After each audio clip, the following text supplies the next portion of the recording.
Hello, you're welcome to Zigmatech Learning Hub. I will be your instructor for literature. For this class, we are going to take our exercises from the ExamGuide app. If you don't have the application already downloaded in your device, I would want you to download the app in order to follow along in the class. ExamGuide is a leading educational app that helps students prepare for exams like UTME, post-UTME, WEAC, GCE, KCPE, IJMB, JUPEB, Cowbellpedia, BECE, JSCE, and so on and so forth. You can download the app from www.examguide.com or Google Play Store. Please subscribe to our channel and turn on the notification bell to be updated for our new videos. So, are you ready for today's class? Let's get started. Hello once again. We are looking at another topic for this session, and the topic says forms of prose.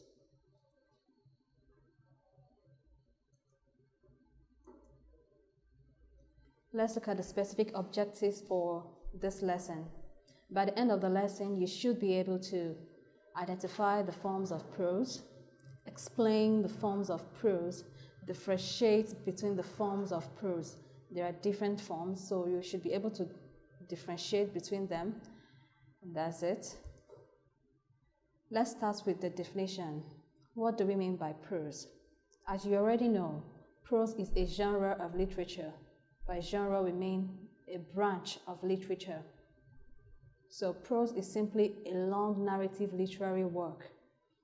It uses the natural flow of speech and ordinary grammatical structure rather than rhythmic structure.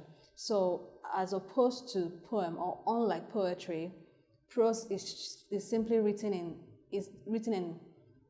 ordinary language, no rhythm, no meter, no lines, just ordinary flow or natural flow of speech. Whereas poetry uses lines, uses stanzas, uses meter, and all whatnot. Okay, it says here, every normal everyday speech is spoken in prose, and most people think and write in prose form. The way you write, like your essays are written in prose form. The way you think in prose form. So prose could be said to be your everyday language or your natural flow of speech. Prose also, as regards to literature, is a branch of literature that is usually narrative. Now, prose is divided into two. We have fiction and non-fiction. When we talk about fiction or fictional prose, we are looking at the type of literature that is created from imagination or that is born out of the imagination of the author. There are many examples of fictional prose or prose fiction. For example, we have Faceless by Amar Dako. We have Native Son by Richard Wright. There's so many of them. Even books by Chimamanda Adichie. There's just so many of them. We have Wuthering Heights. There are many prose works that are born out of the writer's imagination. Then we have also non-fiction. When we talk about non-fiction, we are looking at the type of prose that presents or represents real life, the real life experience of a character. It is a factual assertion or description as experienced by the author. So when we are talking about non-fiction, non-fiction deals with facts. Non-fiction deals with facts. When you read your newspaper, a newspaper is written in non-fiction. It's a type of prose. It's also non-fiction. When you read your magazine is a type of non-fiction prose. When you read essays, it's an example of non-fiction prose. So there are so many examples: biography, autobiography, and all whatnot. Now let's look at some other parts of this session. What are the characteristics of prose? You know that every literary genre or every genre of literature has its own characteristics. That is what makes it stand out as a branch of literature. What are the things that you can see in that form of literature or branch of literature that you can easily use to identify it? Number 1 says a prose is written in chapters and chapters are made up of paragraphs. So take note, a prose is written in chapters and these chapters are made up of paragraphs. So a compilation of different paragraphs gives us what we know as chapters. The next is the writer of a prose is known as an author. Writers of a prose or prose works are known as authors. And as you know, we have different authors, so many authors in Nigeria. So they write prose works. A person is called an author if he writes prose works or novels. The next one is the outline or logical order of events in a prose is called plot. The outline of events or logical order of events in a prose work is called plot. Every work of literature has something called theme. So a prose work also contains a central idea, okay, and this is referred to as theme. You can also find theme in other genres of literature such as poetry and drama. So in prose we also have theme. It's also a characteristic or a feature of a prose work. Let's look at the various forms of prose. This diagram on your screen will show you the various forms of prose. So we have, it's divided into two parts. We have the non-fiction and the fiction. We are going to look at some of them. So when we talk about some types of fiction, we're looking at short story, novel, novella, folktale, fable, allegory, parable, romance, and myth. There's so much more, but we're just going to focus on these ones. Let's look at short story.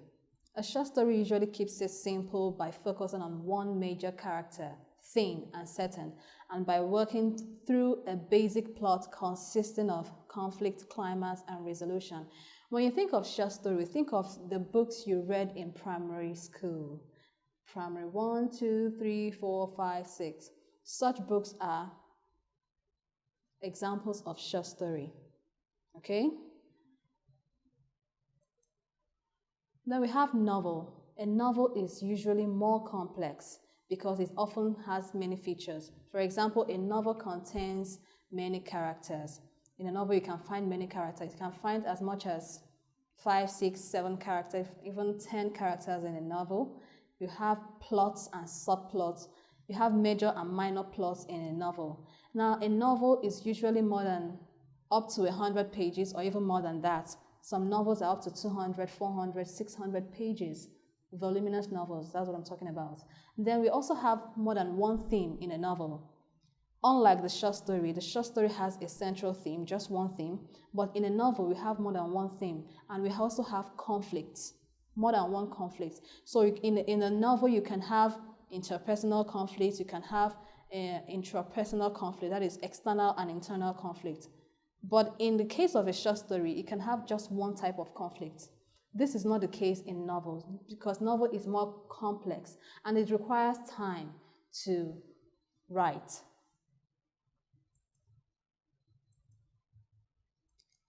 Now let's look at novella. A novella is a short novel, usually longer than 20 pages but shorter than 100 pages.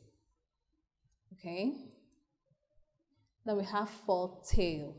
A folktale is a mythical story which has no known author and has been passed down through history by word of mouth. It often features fantastic elements that couldn't happen in our world. There are so many folktales in our oral tradition.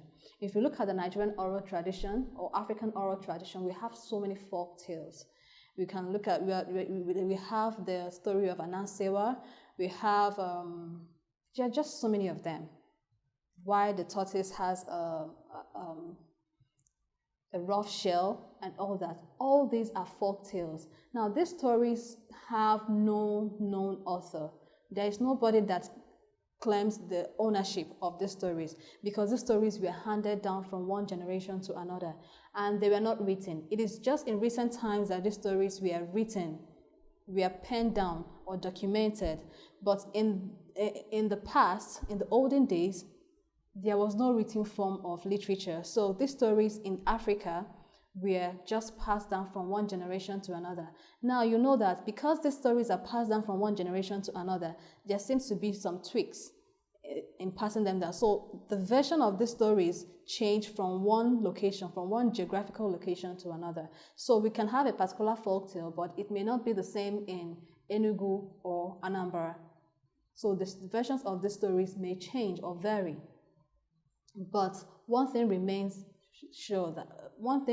that there are folk tales in our oral African tradition. Then another one, we have fable. A fable is a short, unreal story in which animals are made to talk and dialogue as if they were human beings. There are different types, there are different examples of fables. One example of a fable is George Orwell's Animal Farm. If you have watched the animation, you will see that in that movie or in the animation, we have animals that talk and dialogue as if they are human beings. Now, fables are mostly used or sometimes used to ridicule the society, to bring out the ills of a society. Okay, so we can say that fable is somehow a form of satire.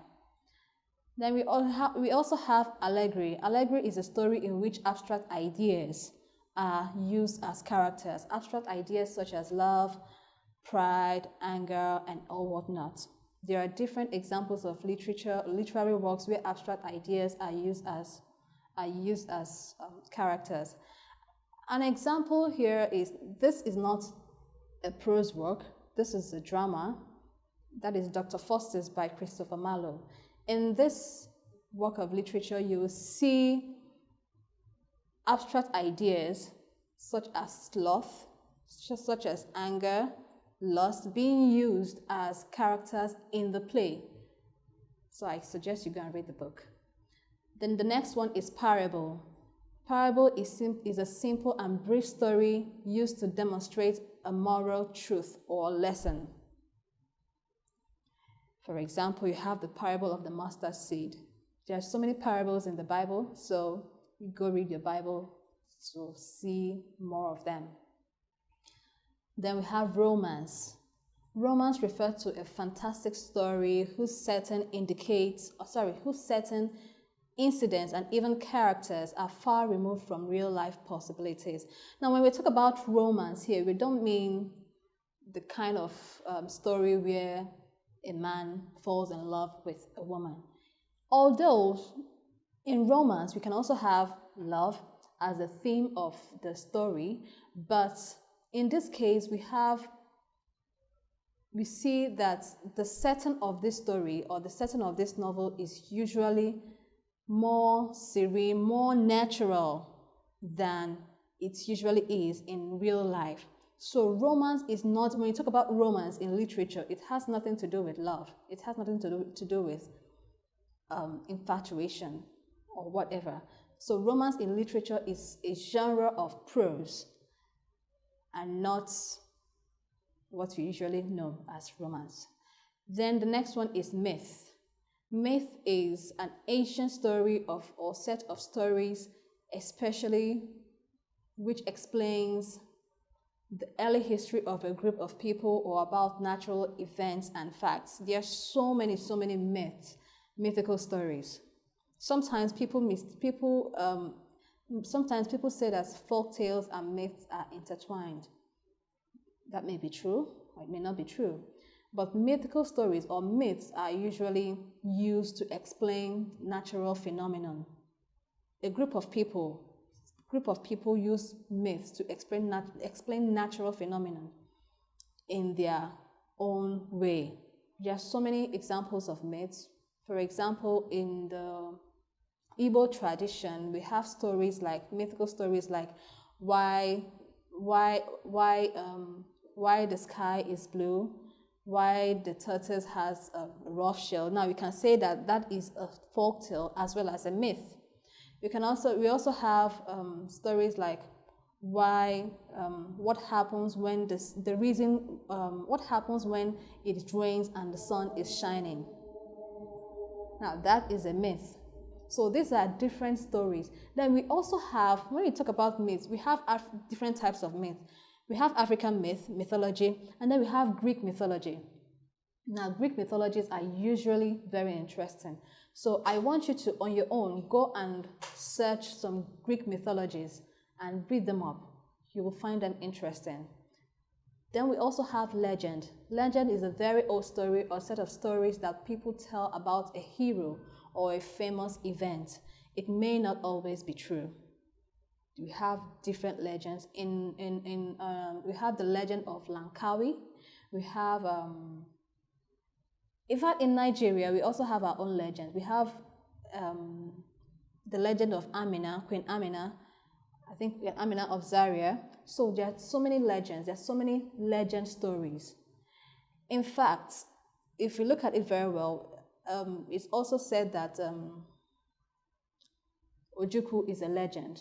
So his own story is also an example of a story of a legend. We have the story of Nelson Mandela. These are also stories of legends, which are legends who existed. These are the ones we know that existed. Now there are some other legends who may have existed that we do not know.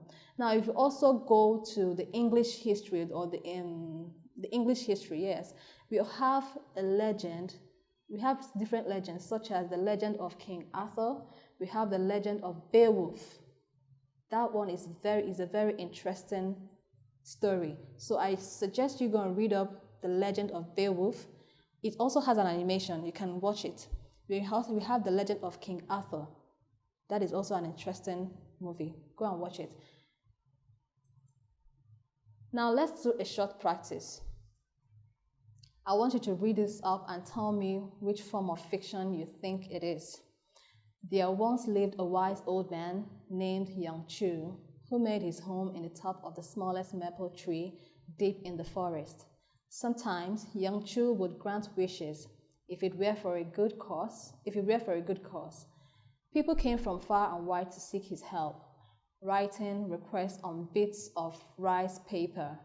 Then one of Yang Chu's cranes would snap up the paper on its beak and fly to the top of the tree to present the wish to the wise man. So, which form of fiction do you think this is? Is it a short story? Is it a novel? Is it a novella? Is it a folk tale? I'll be waiting for your comments. Let's look at nonfiction. Nonfiction provides facts about people, places, things, and events. There are different types of nonfiction. We have the essay, we have article, we have biography, we have autobiography, and we have a very interesting one that is called a memoir.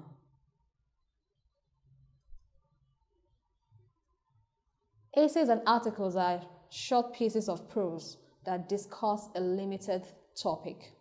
There are different types of essays. You already know that. In English language, you'll be taught different types of essays. So essays usually share a personal point of view, while articles often relate facts and events. So when you're writing an article, you should know that you're writing to a wider audience, to a very wide audience who may know more than you do. So it's important that you relate facts, use facts as you're writing articles. A biography is a story of a person's life that is written by another person. It's the story of a person's life written by another person. So I could write about your life, and then it becomes a biography.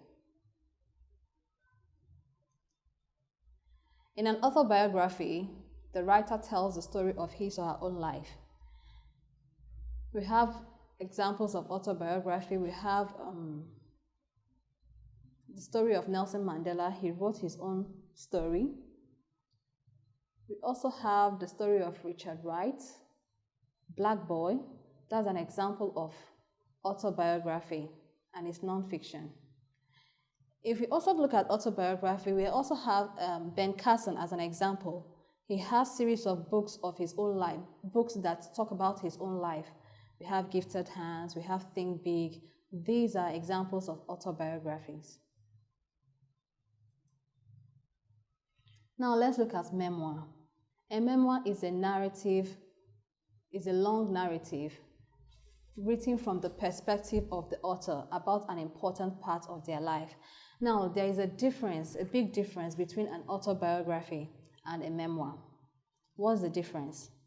In a memoir, the author focuses on a particular point, a particular period in their life. Whereas in autobiography, the writer writes about his whole life, maybe from the beginning, from when he was born till the present time. But in memoir, the writer focuses on a particular period. An example of this is Chinua Achebe's There Was a Country. There Was a Country is an example of a memoir. In this book, he focuses on what happened during the civil war in Nigeria. Now, he writes it from his own, or he wrote it from his own perspective. Okay?